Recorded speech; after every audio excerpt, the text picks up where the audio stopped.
সারদার বিয়ে হয় 5 বছর বয়সে শ্রীরামকৃষ্ণদেবের সঙ্গে। শ্রীরামকৃষ্ণদেবের বয়স তখন 23-24। বিয়ের আগে এক মজার ঘটনা ঘটেছিল। জয়রামবাটির কাছেই শিহর গ্রামে শিব মন্দিরে বছরে একদিন করে খুব উৎসব হয়।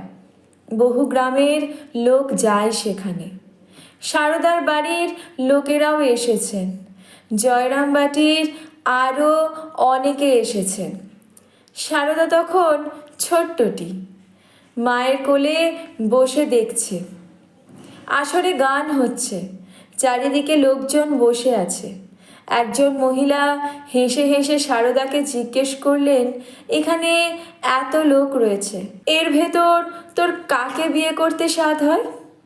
সারদা শুনেই হাত তুলে শ্রীরামকৃষ্ণকে দেখিয়ে দিলেন। সারদা তখন বিয়ের মানে আর কী বা বোঝে, তবুও নিজের বরকে নিজেই বরণ করল। ব্যাপারটাকে সবাই তখন হাসির বিষয় বলে ধরে নিয়েছিল। এই নিয়ে খুব হাসাহাসিও হলো। ঘটনাচক্রে পরে কিন্তু নিজের পছন্দ করা বরের সঙ্গেই সারদার বিয়ে হয়েছিল।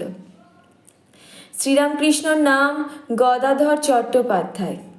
অবশ্য শ্রীরামকৃষ্ণ নামেই তিনি বেশি পরিচিত। বাড়ি কামারপুকুর, জয়রামবাটি থেকে মাইল 3 দূরে। মাঠের ভেতর দিয়ে পথ, মানিক রাজার আমবাগান পার হয়ে গ্রামে ঢুকতে হয়।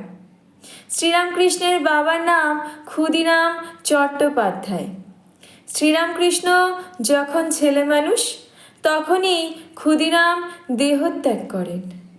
বাড়িতে মা চন্দ্রা দেবী ও অন্যান্য আত্মীয়রা আছেন। শ্রীরামকৃষ্ণ তখন কলকাতায় দাদার কাছে থাকেন। কলকাতায় দাদার টোল ছিল। এই সময় কামারপুকুরে এসেছিলেন।